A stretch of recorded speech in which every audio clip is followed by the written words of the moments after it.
São 5h13 agora. A Isa Staciarini tem mais informações sobre as conversas em torno da escolha para o novo ministro do STF, que vai ocupar a vaga que será deixada essa semana ainda pelo ministro Barroso. Oi, Isa, boa tarde.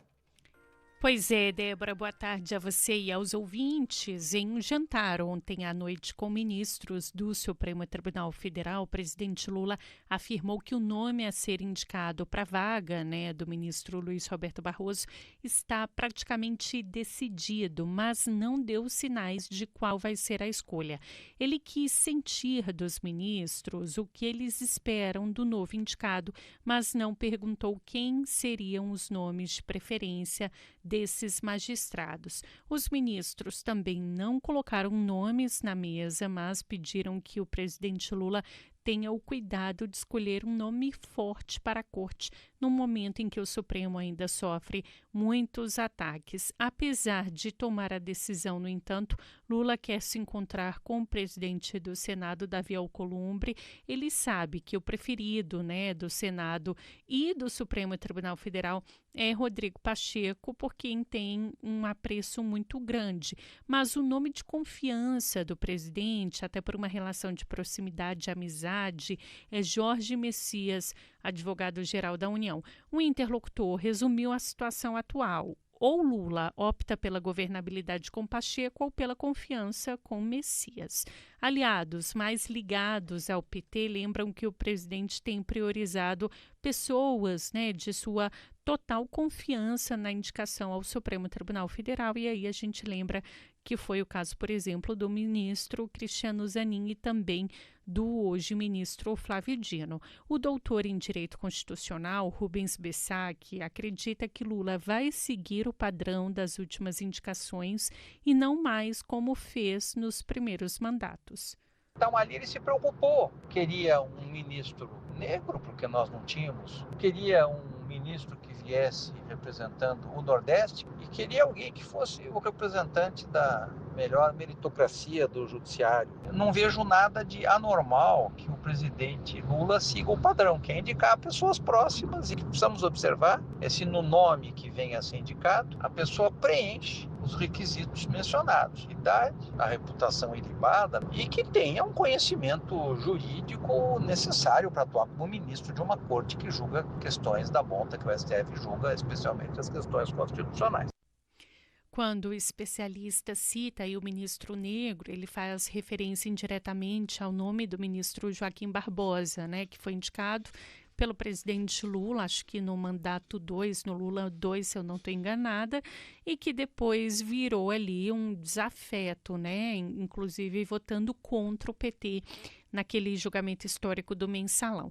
Essa decisão de Lula deve sair apenas a partir de sexta-feira, que é o último dia do ministro Luiz Roberto Barroso. O presidente avisou aos ministros do Supremo que, por uma questão de respeito, prefere esperar a saída oficial de Barroso para anunciar o novo nome.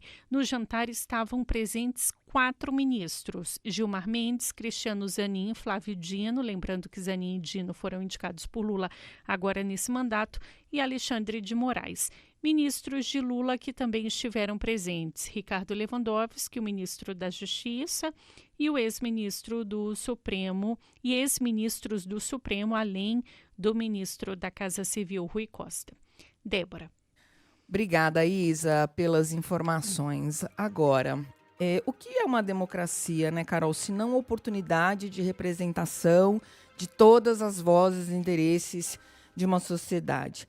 Partindo desse princípio, os espaços institucionais deveriam, por obrigação, refletir essa sociedade, do ponto de vista de raça, do ponto de vista de gênero, só que não é o que acontece na maioria desses espaços aqui no Brasil.